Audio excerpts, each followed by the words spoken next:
అదే RTV app వార్తల్ని క్షణాల్లో చదివే అవకాశం ఉంటుంది. ఒక న్యూస్ పేపర్, ఒక టెలివిజన్ ఛానల్ మీ చేతుల్లో ఎప్పుడూ ఉంటాయి.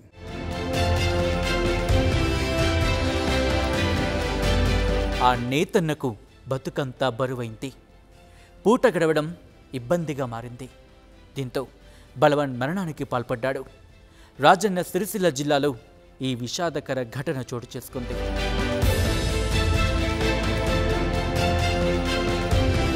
సిరిసిల్లలో సిరిపురం లక్ష్మీనారాయణ అనే చేనేత కార్మికుడు ఆత్మహత్యకు పాల్పడ్డాడు.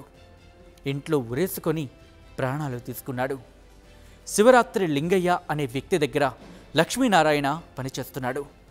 అయితే గత 2 నెలల నుంచి పనులు లేకపోవడంతో ఇంటి దగ్గరే ఉంటున్నాడు. ఈ సమయంలో పూట గడవడం కష్టంగా మారింది. మందులు కొనేటందుకు డబ్బులు లేకపోవడంతో తీవ్ర ఇబ్బంది పడ్డాడు. ఇతర కుటుంబ సభ్యులకు భారం కాకూడదని బలవన్ మరణానికి పాల్పడ్డాడు. మృతుడికి భార్య, 2 కుమారులు ఉన్నారు.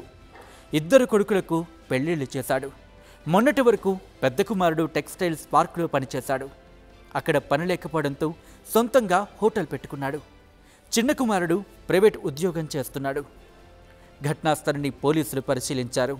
నా తండ్రి సిరిపురం లక్ష్మీనారాయణ, తను కూడా చేనేత కార్మికుడు. దాదాపు ఈ 2 నెలల నుండి వస్త్ర పరిశ్రమ సరిగా లేనందున ఇంట్లో ఇబ్బందులు, అందులోనూ నా తండ్రికి కాళ్ళు నొప్పి వల్ల మందులకు ఇబ్బంది, నా తల్లికి పక్షవాతం రావడం వలన తనకు మందులు తీసుకురావాలన్న ఇబ్బంది. ఈ పరిస్థితి నా తండ్రి తట్టుకోలేక మేము ఇంట్లో ఎవరు లేని టైంలో ఇవాళ పొద్దున ఉరి వేసుకొని చనిపోయారు. చేనేత కుటుంబాన్ని మాజీ మంత్రి కేటీఆర్ పరామర్శించారు. తక్షణ సాయంగా 50,000ను అందించారు. జిల్లా కలెక్టర్ అనురాగ్ జయంతితో ఫోన్లో సంభాషించారు. లక్ష్మీనారాయణ కుటుంబాన్ని ఆదుకోవాలన్నారు.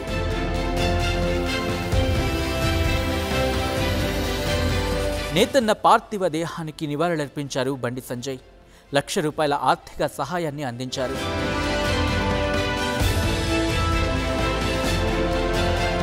చేనేత ఆత్మహత్యపై రాజకీయ రగడ మొదలైంది.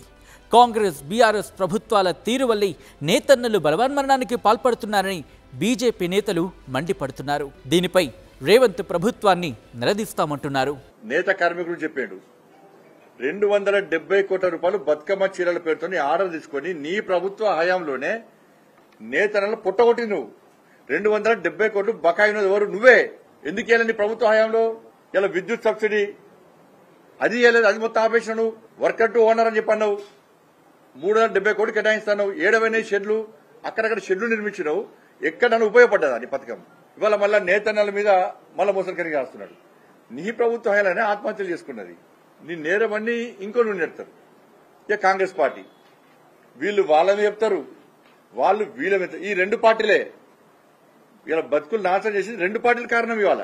సిరిపురం లక్ష్మీనారాయణ ఆత్మహత్యతో స్థానికంగా విషాద ఛాయలు అలుముకున్నాయి. తమను ప్రభుత్వమే ఆదుకోవాలని బాధిత కుటుంబం కోరుకుంటోంది. ఇటు లక్ష్మీనారాయణ కుటుంబాన్ని ఆదుకునేందుకు దాతలు ముందుకు వస్తున్నారు.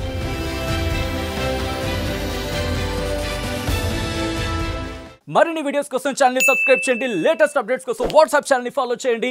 అండ్ లింక్ డిస్క్రిప్షన్ లో ఉంది.